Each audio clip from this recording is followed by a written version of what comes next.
My name is Ethan Clark, and I'm 40 years old. For 2 decades, I've worked construction, fixing what others break, solving problems with calloused hands and common sense.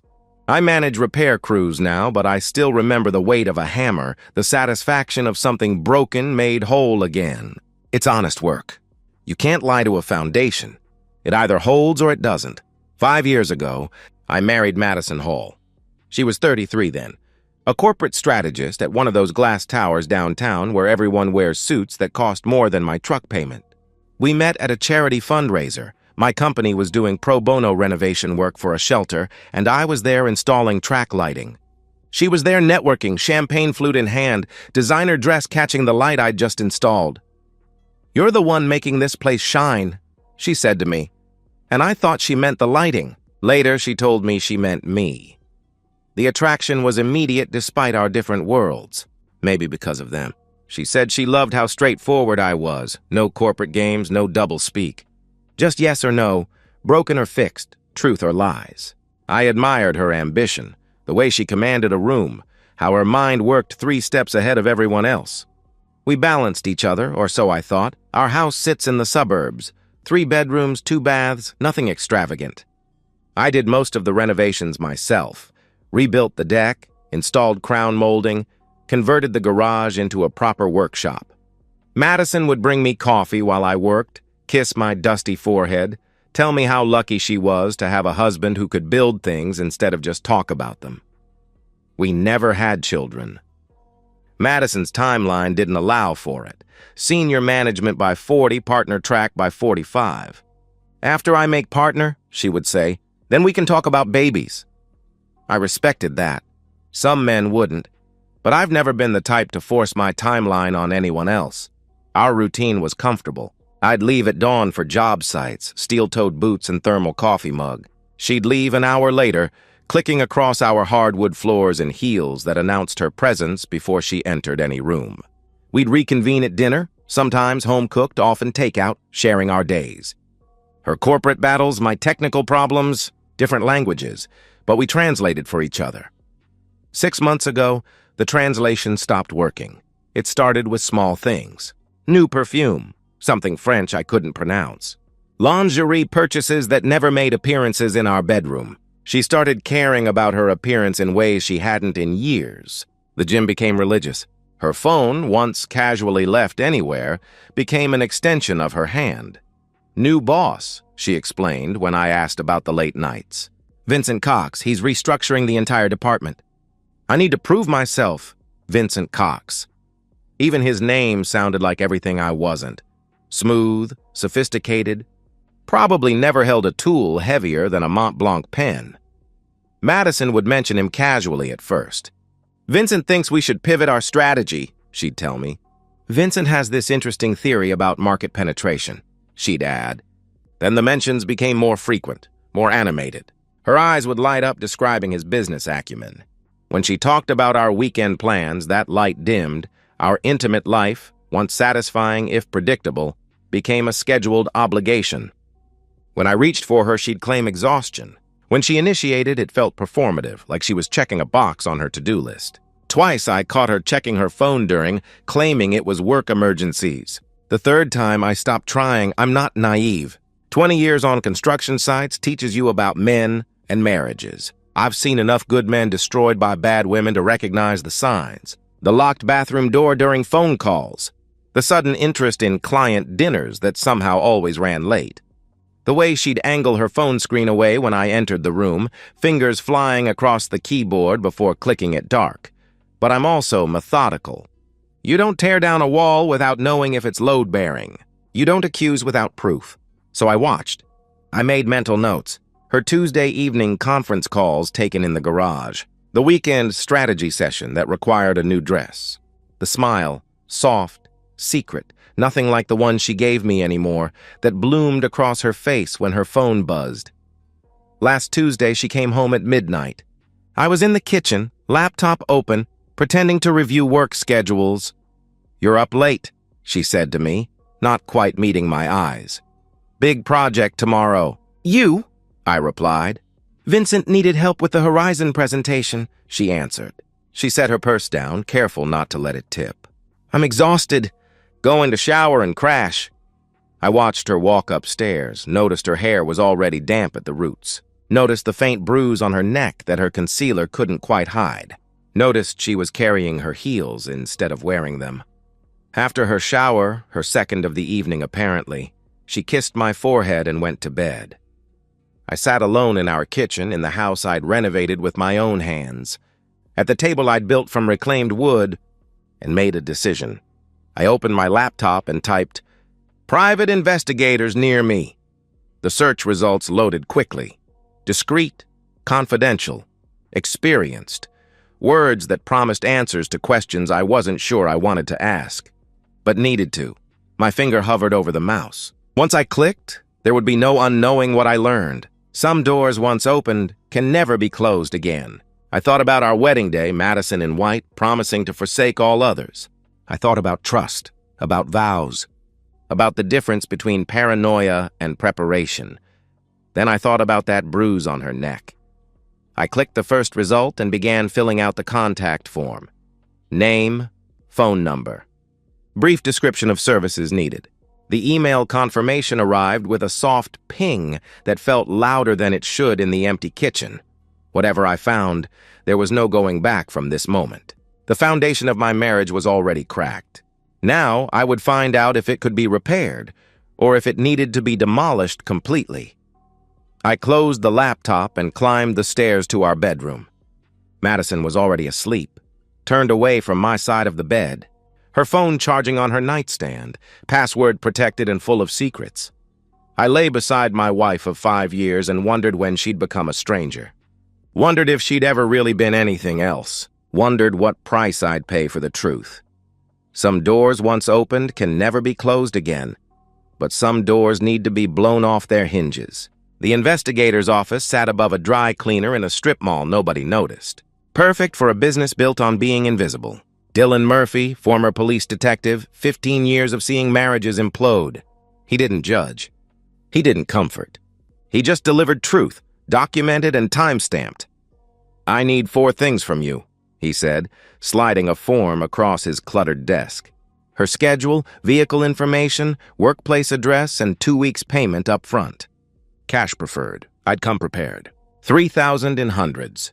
Withdrawn over several days from different ATMs. Money from side jobs Madison didn't know about. Weekend bathroom remodels, emergency repairs. My rainy day fund had become a storm shelter. This is comprehensive, I said, handing over Madison's daily patterns mapped out like blueprints. Yoga Tuesdays and Thursdays. 6 a.m., office by 8:30. Lunch, usually at her desk unless client meetings. Evening departure times varying wildly lately. Dylan studied the information with professional detachment. Affairs follow patterns. Hotels between noon and 2. Parking garages after 6. Weekend conferences that don't appear on company calendars. I'll have preliminary findings within a week. Comprehensive documentation in 2, he explained. How comprehensive? I asked. Photographs, times, locations, license plates, hotel records if accessible. Everything you need for divorce proceedings, he replied. He paused. You planning on divorce? I'm planning on truth, I answered. He nodded, understanding. Truth costs extra sometimes. Pain always comes free, he said. Those 2 weeks stretched like piano wire, taut and humming with tension I couldn't let show. Every morning I kissed Madison goodbye, tasted her deception like copper on my tongue. Every evening I asked about her day, listened to lies layered between truth. Vincent's name appeared in every 3rd sentence now, bold and unashamed. At work, I became obsessed.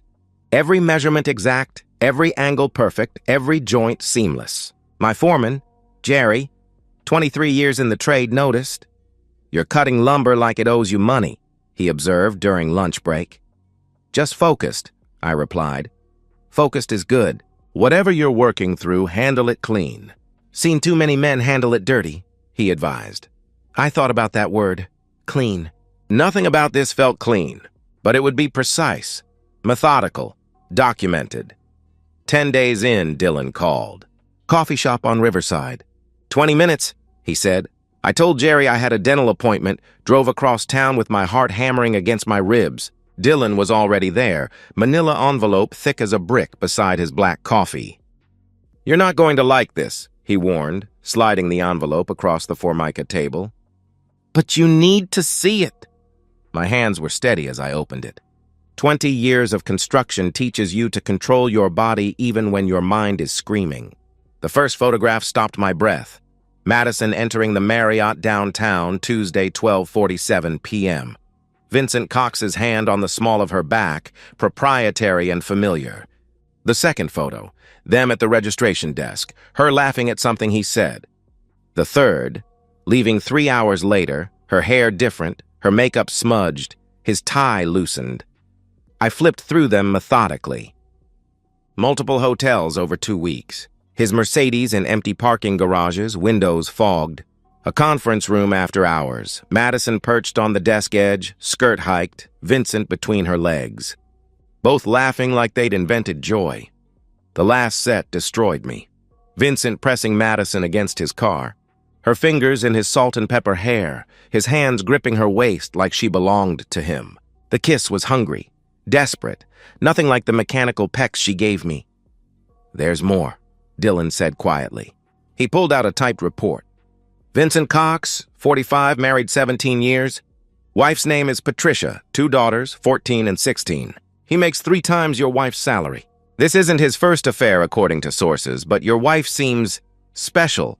They're not subtle at the office. Joint lunches, extended meetings, inside jokes. People notice. His wife?" I asked. "Doesn't appear to know. She's a pediatric nurse, covered in the society pages for charity work. Coaches their daughter's soccer team," he informed me. I studied Cox's photo. Handsome in that soft, expensive way. Probably never changed his own oil, never split wood, never felt satisfaction from physical labor. Everything about him was theoretical, abstract, leveraged. Is this enough? I questioned. For divorce? More than enough. This level of documentation will significantly impact asset division. Judges don't look kindly on this extent of deception, Dylan confirmed. Continue surveillance. 1 more week, I instructed. Dylan raised an eyebrow. You sure? You have what you need. I want everything. His patterns, his wife's schedule, their routine. Everything, I insisted. That's moving beyond documentation into something else, he observed. Yes, I acknowledged. It is. That evening, I installed new locks on my workshop toolboxes. The envelope went into the bottom drawer, beneath warranty papers and instruction manuals. Evidence buried under the mundane, like Madison's betrayal buried under routine. She came to the workshop around 9, glass of wine in hand, wearing one of my old flannel shirts and nothing else, a move that would have worked 6 months ago. You've been distant, she said, running fingers along my workbench. Everything okay? I looked at my wife, this woman I'd built a life with who was systematically destroying everything we'd created, and smiled. Just tired. Big project deadline coming up, I replied. She moved closer, wine breath and that new perfume. Maybe you need to relax, she suggested. Her hand touched my chest. Vincent says stress is the mind killer. He recommended this meditation app. Vincent says a lot, doesn't he? I interrupted, something flickered in her eyes. Fear? Excitement? He's brilliant with corporate psychology. You'd actually like him, she insisted. I'm sure I would, I responded flatly. She kissed me then, tasting of Merlot and lies. I kissed her back, thinking of the photos 3 feet away, thinking of her laughing in that conference room, thinking of another man's hands on what I'd thought was mine. Come to bed, she whispered. Few more minutes. Almost done here, I answered. She left, disappointed but not suspicious. I opened my notebook and began writing. Asset documentation, account numbers, lawyer consultation appointment, security system quotes, gun safe specifications. I worked until 2 a.m. planning the controlled demolition of my marriage. Foundation first, then supports, then walls, until nothing remained but rubble and the truth. Madison was asleep when I finally climbed into bed, curled away from me, phone clutched even in dreams. I stared at the ceiling and thought about Dylan's next report, about Cox's wife who didn't know, about 2 daughters who'd lose their father's reputation. I thought about collateral damage and decided I didn't care. She'd made her choice. Now everyone would live with the consequences. My lawyer's office occupied the 20th floor of a downtown high-rise, all glass and ambition. Sarah Winters came recommended by Tony from my crew. His brother had lost everything in his divorce until Sarah took over. "She's a barracuda in Prada," he'd said. "Worth every penny." Sarah reviewed my evidence with the intensity of a structural engineer examining blueprints. "This is exceptional documentation. Most clients bring suspicions. You've brought proof," she observed. "What does it mean for the divorce?" I asked. "Everything. Infidelity at this level, with this documentation, influences equitable distribution significantly. The house, purchased before marriage but jointly titled, that's complex. But with evidence this comprehensive, we have leverage," she explained. "We spent 3 hours cataloging assets. The house, Ford $20,000 mortgage nearly paid. 2 vehicles, retirement accounts. The joint savings Madison had been slowly draining, small transfers. $500 here, $800 there, to an account I didn't know existed. It's legal," Sarah explained. "Joint means joint, but it shows intent. She's preparing her exit. What about support?" I inquired. "Spousal support?" Sarah pulled up calculations.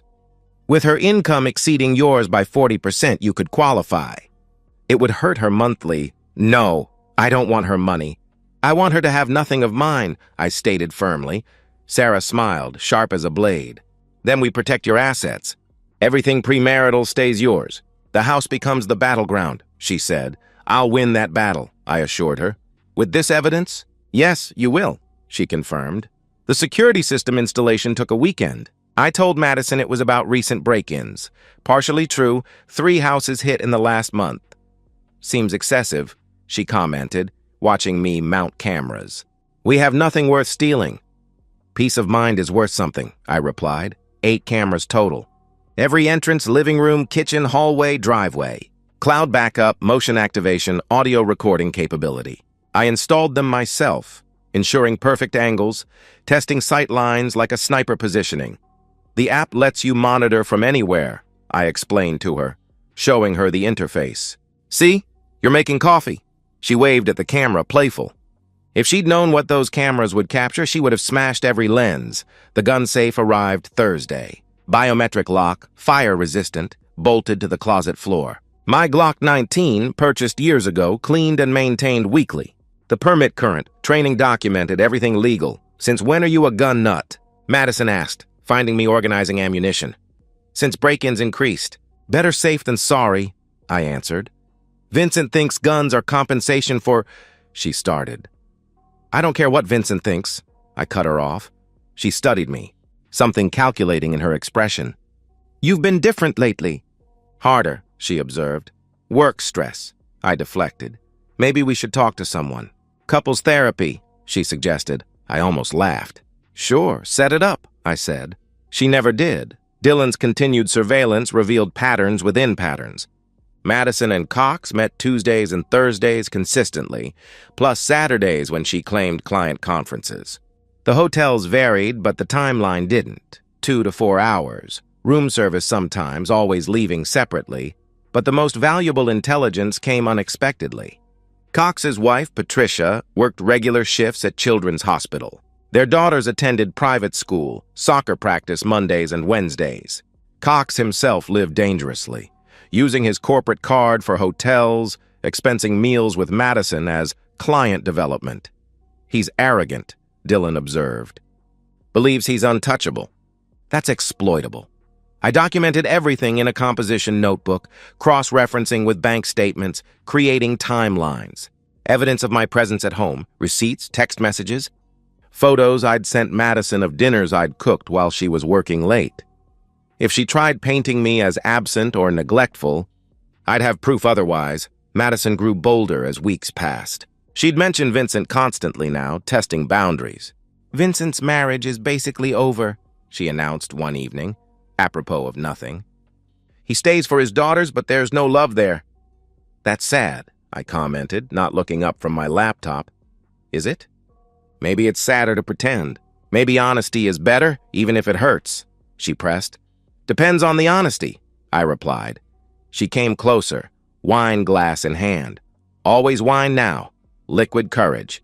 What if someone wanted something different? Something more exciting? She asked. Then they should ask for it, I answered simply.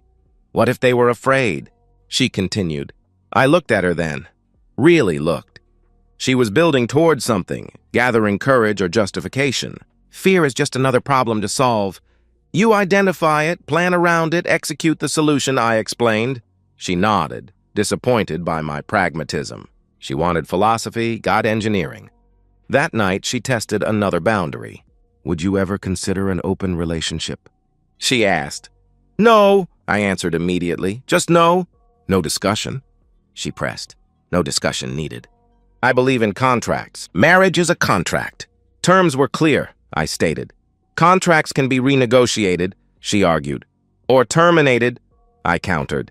She flinched at that, but recovered. Vincent says monogamy is a social construct, she began. I stood up, done with the conversation. Madison, I'm going to say this once. I don't care about Vincent's theories on marriage, society, or anything else. If you want to renegotiate our marriage, get a lawyer. If you want something else, there's the door, I said firmly. I was just talking. Theoretical, she backtracked. Nothing about marriage is theoretical. It either works or it doesn't, I concluded.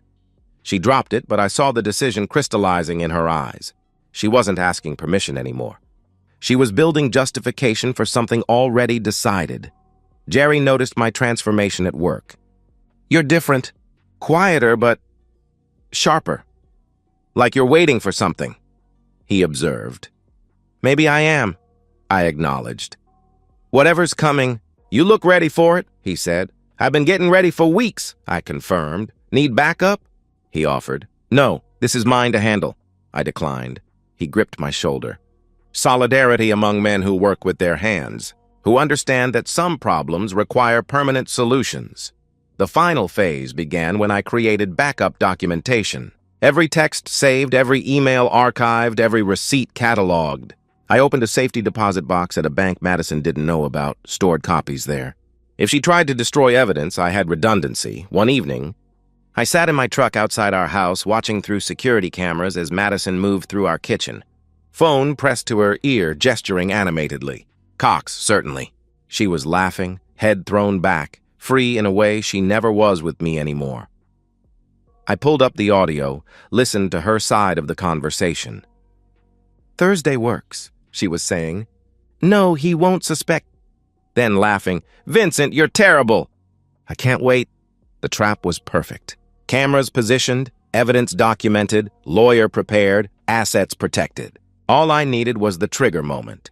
And Madison was building toward it with every reckless choice. She thought she was planning her liberation. Really, she was architecting her own destruction.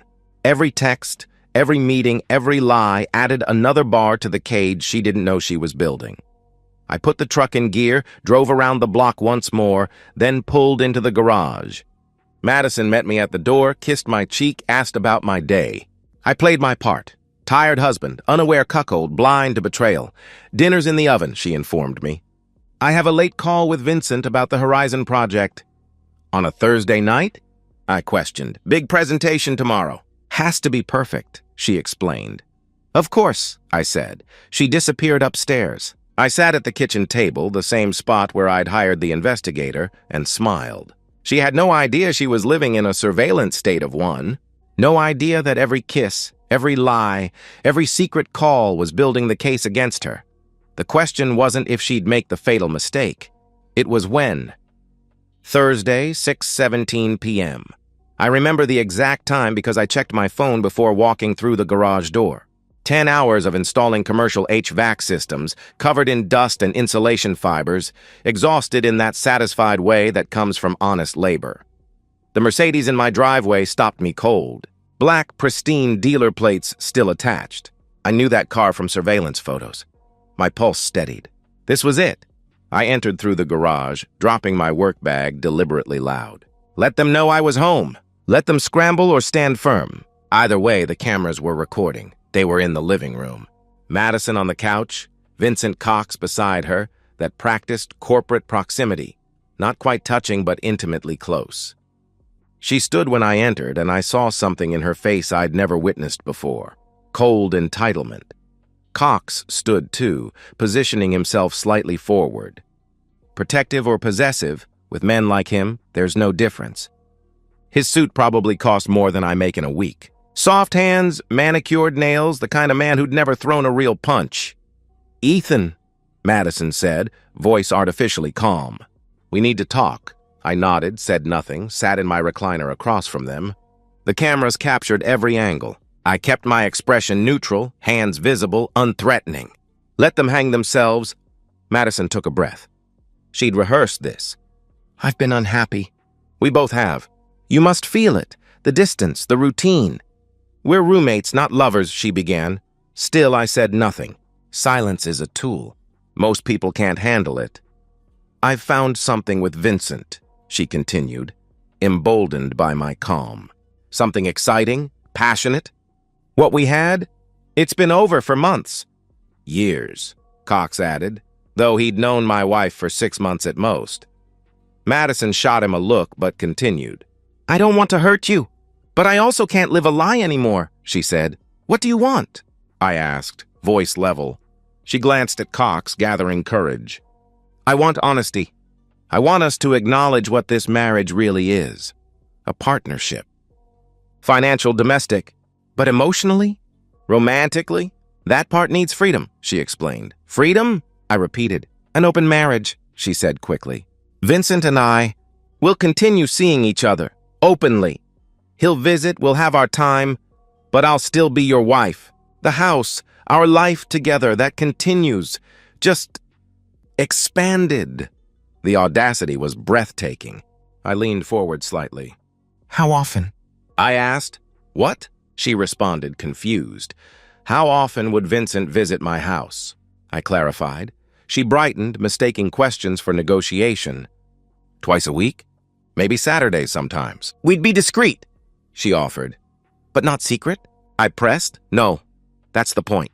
"Honesty," she confirmed. "And if I refuse?" I asked. Her expression hardened. "Then we divorce." "And Ethan?" "I'll make it brutal." "I have resources you don't. Lawyers who eat construction workers for breakfast. You'll lose the house, half your retirement, probably pay support despite my salary. I have connections. Influence. I can make your professional life impossible. Construction permits delayed, contracts questioned, reputation destroyed," she threatened.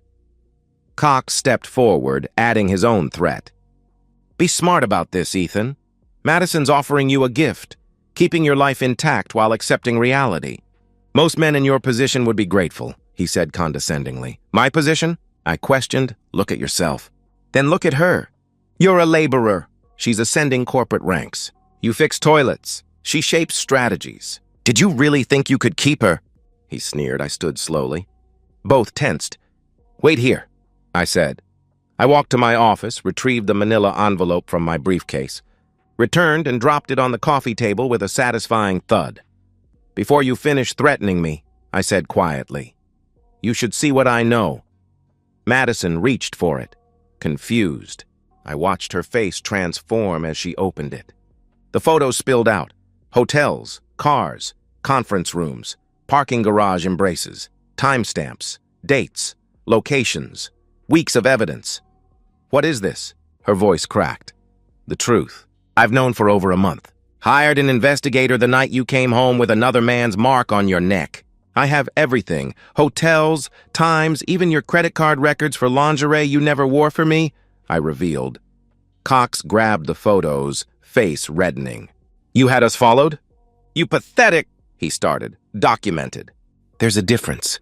My lawyer has copies. So does my safety deposit box. Cloud storage too," I corrected. "This is illegal." Cox stepped toward me, aggressive. "You can't," he protested. "Can't what? Protect myself? Document infidelity?" "Everything was obtained legally. Public spaces, no expectation of privacy," I explained calmly. "You think this changes anything?" Madison's voice turned vicious. "So we had an affair. Happens every day." "I still get half in the divorce," she argued. "No, you don't. Check the prenup you signed, infidelity clause. You get nothing of premarital assets. The house? Purchased before marriage. My retirement? Protected. You'll leave with what you brought, Your clothes and your boyfriend, I informed her. Cox moved closer, fists clenched. Listen, you blue-collar piece of... he snarled. Stop! I commanded, voice ice cold. Think very carefully about your next move. Is that a threat? He challenged. It's advice. You're in my house with my wife threatening me. The cameras are recording everything. Your affair admission, Madison's ultimatum, your aggression. You really want to add assault? I warned. Cox laughed, that entitled sound of someone who'd never faced consequences. Cameras? You think you're smart? I'll have them subpoenaed, suppressed. He blustered. Try it, I said simply. He snapped, shoving me hard. I stumbled back but didn't fall. 20 years of physical labor versus a lifetime of golf? Not much contest. Vincent, don't, Madison warned. But Cox was beyond reasoning, humiliation overriding intelligence. He came at me again, arm cocked back. I drew the Glock from my waistband, smooth, practiced. Cox froze mid-swing. Back up, now, I ordered. You won't shoot, he said, but his voice wavered. I'm a licensed carrier defending myself in my own home against an aggressive intruder who's already assaulted me. The cameras will show you attacked first. Back up, I repeated. Cox's face cycled through rage, fear, calculation. Then he made his mistake, lurching forward, maybe for the gun, maybe just momentum. I fired twice. Right thigh, left calf. Dropping shots, not killing shots. The sound was catastrophic in the enclosed space. Cox went down screaming, blood spreading across my hardwood floors. Madison screamed too, dropping beside him, hands pressing on wounds. I set the gun on the bookshelf, pulled out my phone, dialed 911. 911, what's your emergency? The dispatcher answered. This is Ethan Clark, 421 Maple Drive. I've just shot an intruder in self-defense. One man, 2 gunshot wounds to the legs, conscious and breathing. Send ambulance and police, I reported calmly. Is the weapon secured? She asked. Yes. I'm cooperating fully, I confirmed. Madison was sobbing, Cox moaning. Blood pooled around them, seeping into wood I'd personally installed. How could you? Madison wailed. You shot him! He attacked me in my own home, after admitting to an affair with my wife, after threatening me. It's all recorded, I stated flatly. You planned this, she accused. No, you planned this. You brought him here. You made threats. He got violent. I defended myself. Legal carry, legal response, I corrected. Ethan, please, I'm sorry, it was a mistake. She begged. The mistake was thinking I'd be a victim, I said coldly. Police arrived in 8 minutes. I met them at the door, hands visible, calm. Explained the situation, showed my permit, directed them to the cameras. The footage told the story exactly as I'd described. Threats, assault, self-defense. EMTs worked on Cox while Madison gave her statement, trying to spin it. But the video contradicted every lie. Cox was stabilized, loaded into the ambulance, Madison following until an officer stopped her. She'd need to give a full statement at the station. An older officer, Sergeant Stripes worn with experience, reviewed the footage on my phone. Clear self-defense. You'll need to come downtown, formal statement, but based on this? He shrugged. You did what you had to. I know, I acknowledged. Word of advice? Get a good lawyer. This won't be the end of it, he counseled. Already have one, I assured him, as they processed the scene, as Cox's blood was photographed and sampled. As Madison was driven away in a patrol car, I sat on my porch steps. The night was cool, quiet except for radio chatter and diesel engines. My hands were steady, my conscience clear. The confrontation I'd prepared for, planned for, was over. Madison wanted excitement, got catastrophe.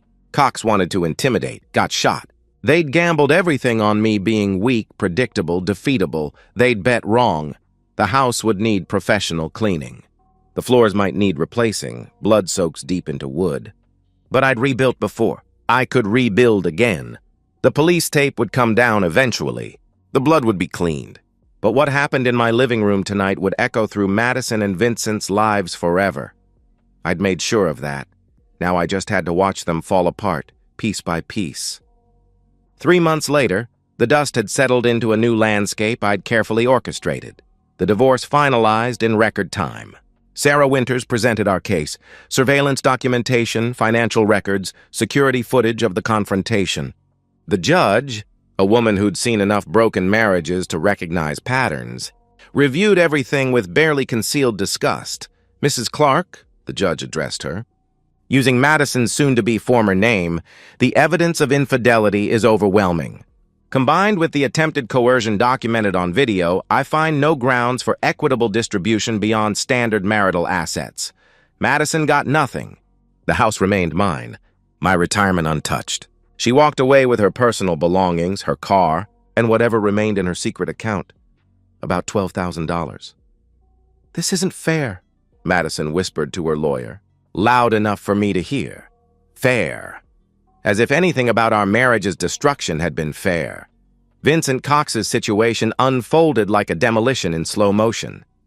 I'd ensured his wife Patricia received everything: photos, videos, hotel receipts, the complete investigation file. Dylan delivered it personally to her office at the hospital, professional and discreet. The divorce filing came within a week. Patricia Cox wasn't just heartbroken. She was methodical. 17 years of marriage in a fault state meant she got the house, half of everything, plus substantial alimony. Their daughters sided with their mother. Teenage girls don't forgive fathers who humiliate their mothers, but I wasn't done with Cox.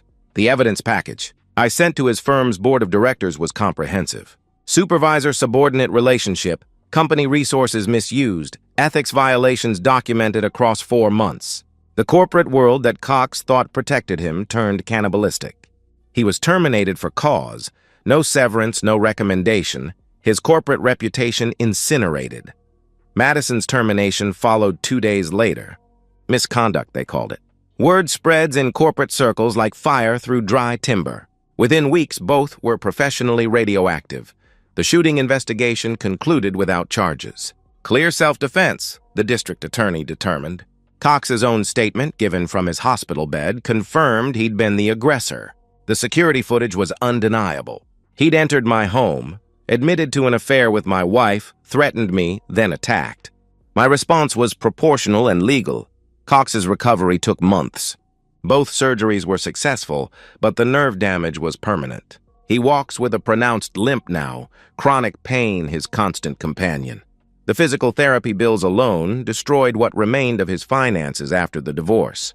He tried a civil suit, excessive force, emotional damages. His attorney withdrew after reviewing the security footage. No lawyer wanted to argue that a man who'd attacked someone in their own home deserved compensation for getting shot. Madison tried reaching out multiple times. Texts I didn't answer. Emails I deleted. She appeared at job sites twice before I had security remove her. The last time she looked hollow, designer clothes replaced with department store basics. BMW traded for a used Honda, the Polish gone. "I just want to talk," she pleaded as security escorted her away. There was nothing to say. She'd made her choices. Now she lived with them. Through mutual acquaintances, I learned she was working retail at a shopping center 40 miles away. Corporate strategy to folding clothes. A devastating fall for someone who'd measured worth in titles and salaries. Cox reportedly moved to another state, taking contract work, living in a one-bedroom apartment. Their great passion, which had seemed worth destroying everything for, couldn't survive the wreckage it created. I sold the house 6 months after the divorce. Too many ghosts walking those halls, too much history soaked into the foundation. The new place is smaller, cleaner, a fresh build with no memories embedded in the walls. I did the renovations myself. Workshop in the garage, deck overlooking woods instead of suburbs, everything exactly how I want it.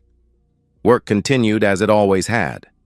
My crew never asked for details, but the respect in their eyes told me they knew enough. Jerry mentioned once that Madison had called the office trying to reach me. "What'd you tell her?" I asked him. "That you were unavailable." "Permanently," he replied. "Thanks," I said. "Man protects what's his." "Nothing to thank me for," he responded. The dating question came up eventually. Friends suggested setups, co-workers mentioned sisters or cousins. I went on a few dinners. Pleasant women who deserved someone without my specific damage. I was honest about being divorced, vague about details. When they pushed for more, I'd excuse myself politely. Trust, once shattered, doesn't rebuild easily. I kept one photo from the marriage, our wedding day, both of us young and believing in forever. It sits in a locked drawer I rarely open, evidence of who I used to be. That version of me trusted completely, loved without reservation, believed vows meant something. That man died in my living room the night Madison brought Vincent Cox to my home. The man who emerged is different, harder, strategic. I watch for signs now. Locked phones, new perfumes, sudden changes. Maybe that's paranoid. Or maybe it's wisdom earned through pain. I've learned to verify rather than trust, to document instead of assume, to protect myself first. Some nights, I think about the path that led here. Madison's boredom transforming into betrayal, Cox's arrogance becoming his destruction, my own evolution from trusting husband to methodical strategist. Different choices would have led to different outcomes. Madison could have asked for divorce honestly. Cox could have pursued someone single. I could have confronted her early, maybe salvaged something. But we all chose our paths. Madison chose excitement over stability. Cox chose another man's wife over his own family. I chose evidence over ignorance, preparation over surprise, justice over forgiveness. The last time I saw Madison was at the courthouse finalizing paperwork. She looked diminished. Cheaper clothes, exhaustion written in every line, the confidence that once commanded rooms completely extinguished. She tried to speak, opened her mouth to form words that would never matter. I turned away before the first syllable. There was nothing left to say. She'd wanted an open marriage, thought she could dictate terms, believed I'd accept humiliation rather than fight. Instead, she got exposed, divorced, destroyed. Cox wanted to intimidate me in my own home. Instead, he got 2 bullets, a permanent limp, and a ruined life. They'd gambled everything on me being weak. They'd lost everything learning I wasn't. Now, at 41, I'm alone but not lonely. Free but not careless. The house is mine, bought with cash from the sale of the old place. The job is steady, honest work that builds rather than destroys. My reputation is intact. The man who handled his business, protected what was his, refused to be a victim. Sometimes people ask if I regret how it ended, if I'd do anything differently. I documented the truth, I tell them. I protected myself.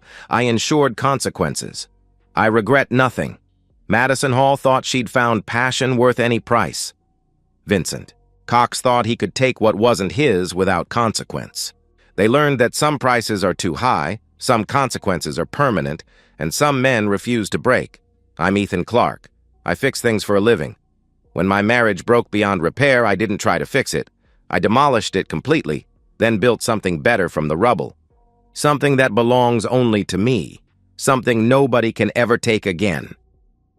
And so, we've reached the end of today's story. Was it what you expected, or did it take a twist you didn't see coming? I'm curious to hear your thoughts. Share them in the comments below, and let's get a conversation going. If this story kept you hooked, make sure to hit that like button. And if you're new here or just haven't subscribed yet, now's the perfect time to join our community. I bring you fresh, captivating stories every day, so click that subscribe button and turn on notifications so you never miss out. Thanks for watching, and I'll see you in the next one.